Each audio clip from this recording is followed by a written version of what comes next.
Tuberculosis. Introduction.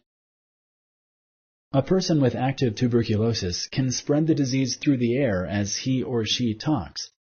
Select true or false. Correct. Tuberculosis can spread through air as the person with active tuberculosis coughs, sneezes, or speaks.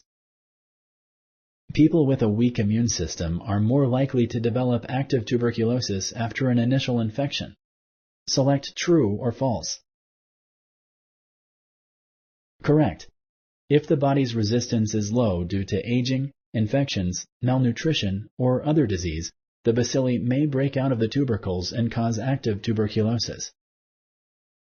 Only people with active TB are contagious. Select true or false. Correct. Cavities or lesions in the lungs can be seen on X-rays. Select true or false. Correct.